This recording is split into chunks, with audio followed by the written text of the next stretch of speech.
Hello, I'm Carl Brown. Welcome to Growing Pains, taking your business to the next level. One of the most important strategies in growing a business is understanding and navigating the procurement process. Typically, small businesses miss out on contract opportunities due to their inability to market their company and the lack of experience writing proposals. Our guest today is Kelvin Jeter, President of Crendel Orem Business Solutions. Kelvin, thank you for being on Growing Pains. Thank you for having me. So let's talk about your company. Tell us a little bit about yourself and what your company provides to small businesses. Well, my background is procurement services. I've been in procurement at this point probably close to 15 years. So what I wanted to do with a company is start a company and focus primarily on procurement-related services. So what we do is we actually work to improve the efficiencies and help companies navigate the procurement process in the federal and commercial space. Okay. So you know what an RFP, IFQ, IFB, all those good things. We'll drill down and let our audience know. Right. But what are some of the do's and don'ts of writing a good proposal? Well, some of the one of the big do's, and I won't give you a laundry list of those things, but one of the big things is you got to make sure that you actually read, review, and understand the requirements of the solicitation. Too many companies, and this kind of leads into the don'ts, but too many companies don't take time to actually understand those requirements. And then they actually end up writing a proposal that they want to write that doesn't really address the needs of the agency. So it sounds good and it's very articulate and well written and grammatically correct and those kinds of things, but it really doesn't get to the core of what the requesting entity is actually looking for. So you answer questions that you want to, in other words. Exactly. You can't, and it's easy to do. It's easy to lose sight of it. You get excited about an opportunity. You kind of look at the dollar sign sometimes and say, okay, wow, this could be a great opportunity, a great, driving project for our company to take us to the next level. So you may start out at a good point where you've really, looked at what was required, but then once you get outside of that first 2-3 days, you start to just get into a lot of creative writing rather than really focused and focused writing on the requirements that are needed to address.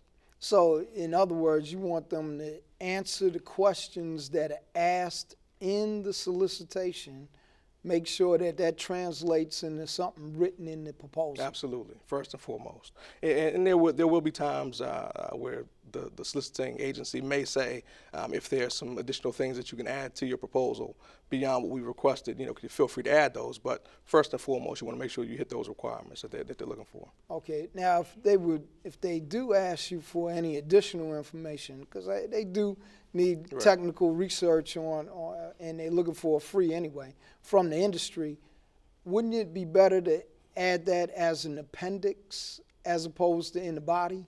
And that's a judgment call. I wouldn't make an absolute statement to say that's the best approach in all cases, but that definitely is one approach. It may be an attachment, maybe addendum, something like that. But if you can work it into the actual body of the document, but still making sure that it's clear that you've addressed what they're looking for first and foremost, I think that's a way to go as well. So, and when a company responds to a proposal, they have created a history at that point, because now they have some documentation. Would you suggest to them to keep that information for future proposals? Absolutely. And to add to that, you want to see if you can possibly get a debrief from the agency. So Okay. One, you've taken that document, you've created hopefully a well-written document that really sells your company for future opportunities, whether you win or lose. But beyond that, you also want to see if you can get a debrief from the agency, whether it's a federal agency, state-run agency, or a commercial entity. See if you can get some feedback on the proposal that you actually provided, and then once you've got all that stuff, you can package into your proposal library, and hopefully you'll be able to use that again in the future. That's great. So, say I submitted a proposal to the government, and we didn't win. Mm-hmm. You're saying go ask for a debrief? Absolutely. What should I expect in that debrief? Well, and that's going to vary from proposal to proposal. I mean, Okay. you may find yourself in a situation where you request a debrief and you don't get a response from the person issuing the solicitation, and that happens. It happens a lot. Exactly. There's no Yeah. requirement that they actually give you a debrief, but in instances where they do provide that debrief for you, it's valuable information. They may give you things such as you know. You didn't hit this mark because maybe you didn't address 5 of the 10 requirements that we requested in the first place. Could be a lot of different things. They're going to obviously go through probably your who actually won the you know what. I'm sorry. The opportunity. Right, exactly. But yeah, so bottom line, you want to make sure that you get that, and hopefully they'll get some good information back to you, and you really critique your proposal from cover to cover. Now, even if you didn't win, even if you won, would you say get a debrief as well? Absolutely. I think it sometimes you learn more when you don't do well, because who knows, you may win the award, and if you do win, it may be a glowing response, which is great and kind of feeds your ego. But at the end of the day, you may disregard some of the content because you're more focused on you having won the opportunity rather than the fact you didn't win, and there's an opportunity for you to get better. So it really just depends on what what the person actually receiving that information, what their mindset is, and how they receive information. Okay. Now, are there different types of proposal styles? There are different types of proposal styles, but just like people, I say your proposal style is probably inherent to your general character traits internally. So whether it be on an individual basis or whether it be something that's on a larger scale where you're looking at the culture of the organization. For instance, a large government contractor's proposals are probably going to be very different than a medium to small government contractors' proposals, from the tone, all those kinds of things. But also, if you think about the types of proposals, not even getting into whether it's an RFP or RFI or RFQ type of situation, but what type of services are they looking for? If it's an IT proposal versus a communications or a marketing type of proposal, the content's probably going to be very different, and the style of that proposal and the way it's delivered in that proposal package is probably going to be very different. So the styles, a lot of things go into what the style of the ultimate proposal is going to be. Okay. But you still want to follow the format they give you. Absolutely. The format is defined. You got to make sure you hit those points. But the way you write and how creative you are and the way you write things, that may vary. And another thing, just to kind of go to the style and the tone. Oftentimes you'll find some people have a style of writing using a lot of passive sentences. Okay. For instance, where they say, if there's a deliverable, they may say that the report will be delivered. The report will be delivered on Friday, but they don't actually say who's delivering the report. Passive sentences are good in some instances, but you don't want to have your proposal littered with a lot of statements that really don't define who's going to do what. So you really want to have a style where you really are direct in saying, okay, well, Carl Brown or Kelvin Jeter will deliver reports on the second Friday of each month or something to that effect. Yeah, that makes a lot of sense because then I can pinpoint who I need to focus on. Absolutely. And who I can expect to provide that information to. Absolutely. So, yeah, makes a whole lot of sense. So going back to, we threw out a lot of acronyms, if you will, and I know our audience is sitting there going, what is an RFP? Okay. RFP is a request for proposal. RFI. Request for information. IFB. Invitation for bid. Yep. You almost had to think about the acronym myself for a moment. But that's okay. Exactly. There's a laundry list of acronyms. Laundry list of them. We can't go through every one of them, right. But these are things that if you're in the game, you need to know. Exactly. Just like the IDIQ. People, they don't know. People ask me all the time, what's the IDIQ? Right. Indefinite delivery, indefinite quantity. Yeah, absolutely. So once you get on like a GSA schedule, then they expect you to deliver X amount of services or products per year. They may have a minimum and a maximum. Absolutely. So, people need to know, people want to know. So absolutely. We're here to provide that information. Absolutely. So is there more than one way to write a proposal or answer a proposal? We talked about styles, but when you're going after these things, can you provide too much information or just enough information? I think it really does go back to the requirements. I mean, once you get to provide too information, to me, sounds like you're spending too much time in one specific area. So, for instance, if you've got a page limit of 15 pages or 25 or however many pages you're looking at, if say, for instance, if you break that down into different sections and break that 15 pages down into whatever the 10 requirements are, if you really aren't spending enough time on 6 of those requirements because maybe you feel great about 4 of those, technically, yeah, you've addressed the requirements, but you really haven't gone to the level of detail that's needed to really evaluate your proposal and really determine how competitive a score we can give you, because even though you've addressed the requirements, you really didn't spend enough time in some specific areas of your proposal package. Right, so you didn't flush it out enough. And Absolutely. that, to me as a scorer, because proposals are scored, then that will create a deficiency that I'm looking at by Absolutely. not having enough detail Right. and attention to detail. Right. So what are the key decision-making points on bidding or no bidding once you start writing these proposals? It's funny, thinking about that type of, I've had that type of conversation with a few of my different clients, and I tell them that, you can learn a lot in any situation. And I was driving with my, kind of go off track a little bit, but my daughter, I drive her to school to daycare every day. So she makes me watch The Princess and the Frog in the car on the way to daycare every day. But just thinking about how you can learn and learn from any situation.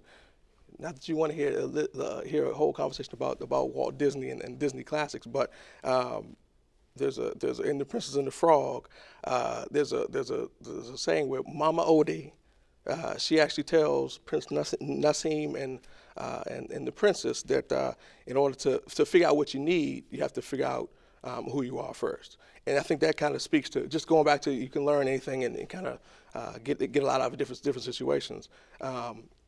Companies need to really focus on who they are to figure out what they need to do as far as that bid no bid process goes. So once you actually evaluate yourself and say, okay, well, we're a small business, and this may be our sweet spot from a services standpoint.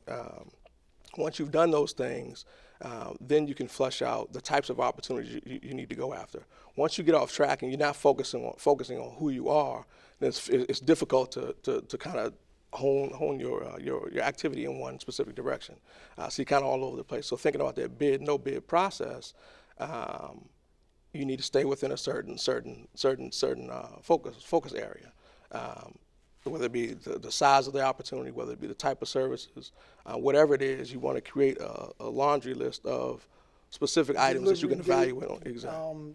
Timeline on the delivery schedule, all that stuff. whether or not you're available. Well, we're about to go on the break, so let's bring up no bid no bid when we come back. Okay. Stay tuned for more Growing Pains when we return.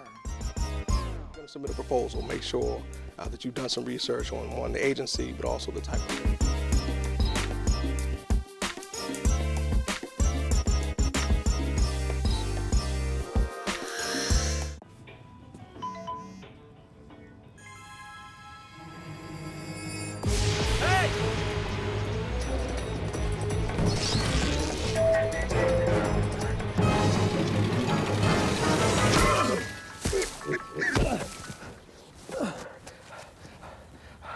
So, same time next week?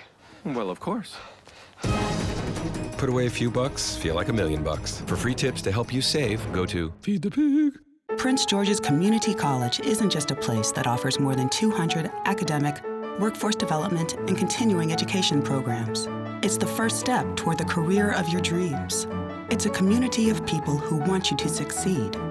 It's where degrees are earned and potential is realized. Apply and register today.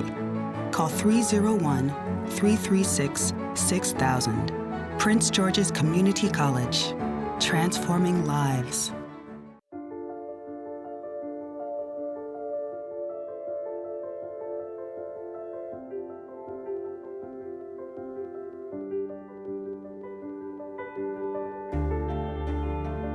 Body language. Without saying a word,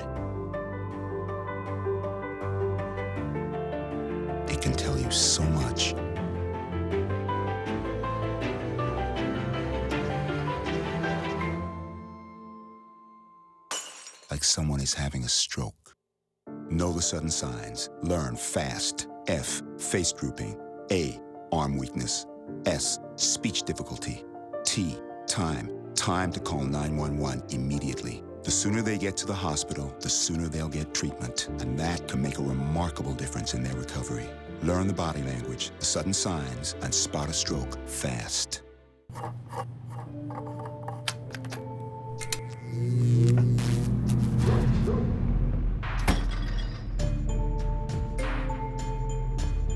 Traditional light bulbs actually generate 9 times more heat than light. Switch to Energy Star light bulbs, and you'll realize just how much cash you were really burning through. Saving energy saves you money. Learn more at EnergySavers.gov.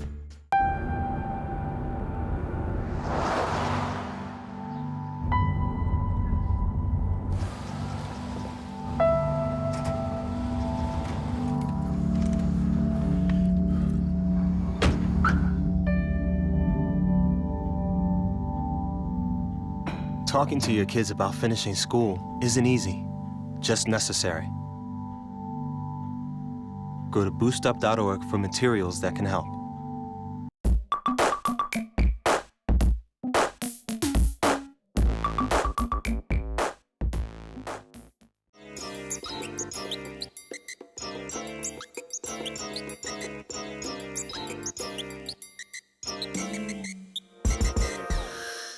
Welcome back to Growing Pains as we continue our discussion with Kelvin Jeter, President of Crendel Oren Business Solutions.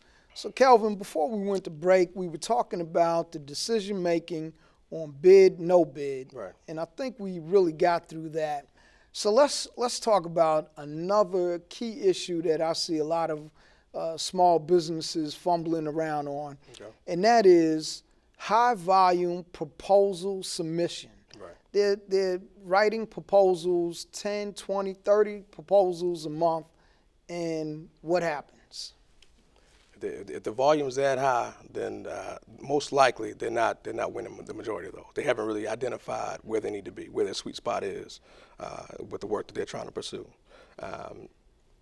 Companies put in high volume proposals, but what I tell people is if you're going to submit a proposal, make sure that you've done some research on the agency, but also the type of services and just your likelihood of winning. And obviously, proposal writing is a competitive process, so you can do everything right and still not win.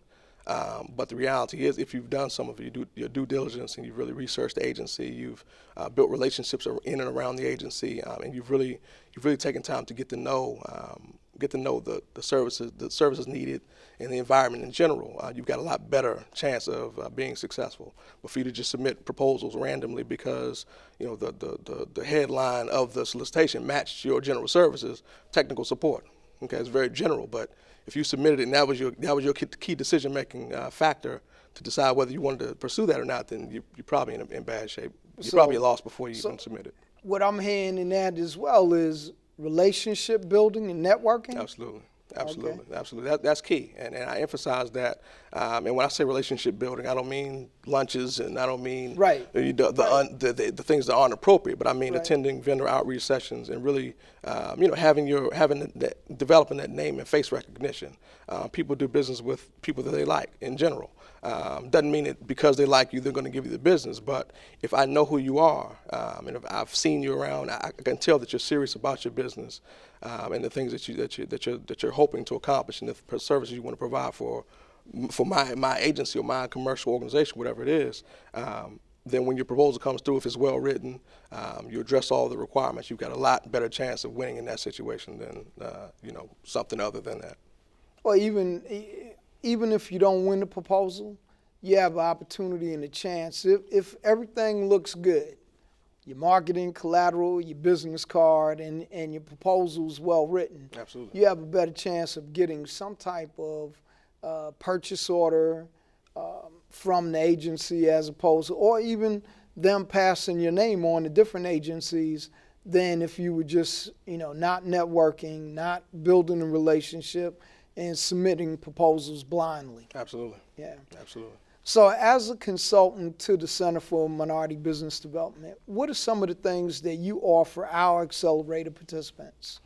We've done a lot of different things for the CMBD. We've done training with proposal writing. Obviously, we've done some training on business development. We're doing some coaching right now. Help with marketing materials, not from a marketing materials in the sense that we'll provide advisory support. So, for instance, thinking about capability statements. Yes. We're not the marketing company that's going to go and design your letterhead or the background to your CAPE statement, but from a fundamental standpoint, we can advise you on what should be included in that CAPE statement. Right, so, right. so just from a general advisory standpoint, we've helped and worked with a lot of the AP participants that are part of the CMBD. So what has been your experience working with them? Are they receptive to what you're teaching, or? In general, they are. I mean, I think the larger portion of the people that we work with have been very, very receptive. I think just people, sometimes you can give somebody some information and they're not able to implement it right away. It doesn't mean that they didn't get it, they didn't receive it, they didn't value it, but maybe they can't process it at that moment for whatever reason. Mm-hmm. So more than anything, we've had the times when we haven't had things go into effect immediately. It's been those kinds of situations where they needed some time to digest it and move forward. But as a whole, the AP participants in general have been very, very receptive to the work that we provided. Do you think a program like this is valuable to small businesses? Absolutely. Absolutely. I mean, it's funny. I won't give any company names, but I actually we were in a situation where we were providing advisory support to one of the companies we're working with, and we put them in touch with a company to talk about lines of credit and those kinds of things. So going back to the relationship building, we were able to develop a relationship that we pass along, and right now it looks like they're in a position where they may be able to take advantage of that situation right now, and the line of credit is being seriously discussed. So I think it's a good situation. That's great. Now, let's go back to the whole proposal development thing. If you get on multiple GSA schedules, does that ensure your success? Absolutely not. I think the GSA, the Multiple Award Schedule program, is a fantastic program. But what I emphasize, because we actually do a lot of GSA schedule proposal writing, great program, but you have to understand that that's the first step in your efforts to do business with the government, if that's your ultimate goal. So the fact that you're on a GSA schedule, it means now you have a vehicle in place to do business with the government. But that's when the real work begins. You've got this vehicle, this fantastic vehicle. You've got terms and conditions that are established, pricing that's been established, mm-hmm. Relationships that are being developed. But now you've got to go out and market your services, and that's done at the vendor outreach sessions and just other opportunities to interact with federal agencies. But it absolutely does not guarantee success. There's a lot of hard work that needs to take place after that. Definitely. I mean, like you said, once you get on the schedule, that only gives you a hunting license in my terms. Absolutely. So you got to go out there and market your services and products. But one thing that a GSA schedule, the advantage it gives you once you get it, is that you are able to tell a procurement person in the government that you're on schedule. Absolutely. And they can buy directly from you. They don't have to go through the competitive process. Yes. Well, it still may be a competitive process, but exactly. Right? It's a more narrow process, because right. Now they can just find three, posted an e-buy, but if they find three bidders on the schedule, they could be sourced through those three potential suppliers. So it potentially narrows the field, definitely. So when you're working with companies that want to get on schedule, what kinds of guidance do you give them? Well, as far as we work with both ends of it. So what I want to do, the first thing we want to do is want to have a conversation with them on why they want to be on the schedule, okay. What their mindset is. Do they think that once they're on the schedule, that's going to be their meal ticket, and now it's smooth sailing from here on out? If that's the case, then we need to have a real serious conversation with them to help them understand that that's not the case, and there's going to be a lot of work that needs to take place. But once we're working with the company and we've gone through the process of saying, okay, we're going to move forward with this, then we'll help them from top to bottom. We work with them to pull the proposal together. We work with them on any interaction with the federal government, moving forward after the proposal is submitted. Because typically what happens is, once the proposal is submitted, there's going to be a period of, and now it's gone up because of the influx of proposals that are submitted to GSA, but there's going to be a period of anywhere from 3 to 9 months where the proposal may be evaluated, but there are going to be potential questions that come back from the agency to say, okay, I have a question about this point in your proposal. Can you resubmit this or that? And we'll work with them through that entire process until the agency makes an award decision. And once the award decision's been made, then we'll help you with your price list. So we're with them from start to bottom. Start to finish. So during that period of time, is the government actually doing due diligence on your company to ensure that you can deliver the services and products that you say you can? GSA actually is a little bit different than the open RFP process, in the sense that the RFP process, for instance, is competitive against a field of companies, whereas getting onto the GSA schedule is competitive. When they're evaluating your proposal, they're evaluating you against your services and against what you say you can deliver. So they're looking at, they're going to look at your price list, but they're also trying to determine price reasonableness, looking at the commercial history. Have commercial businesses pay for this service? So if you say you've got a project manager that's billed at $200 an hour, that's fine, but show me documentation that says that that's been done. So there's a contract, PO, invoice, whatever it is. So it's a little bit. It's a very different process, but GSA does the due diligence in trying to evaluate your success and all those and your history, of course. Okay. Kelvin, we're about to run out of time, but I wanted to give you an opportunity in 1 minute or less to give us some pearls of wisdom for a company that's trying to get into business, or thinking about getting in business. I say just as far as getting in business, I'd say just take your time and believe in the things that you say that you can do, and focus on what your delivery is and how you're going to deliver those things to your customers, and just stay focused, and don't get down if it's a challenge, or if it's more of a challenge than you expected. Continue to push on. Kelvin, thank you for being on the show. Thank you very much. All right. Thank you for joining us today. We will see you next time as we continue to help you take your business to the next level. To find out more information about the CMBD Accelerator Program, call us at 301-583-5205 or visit our website at www.cmbd.biz.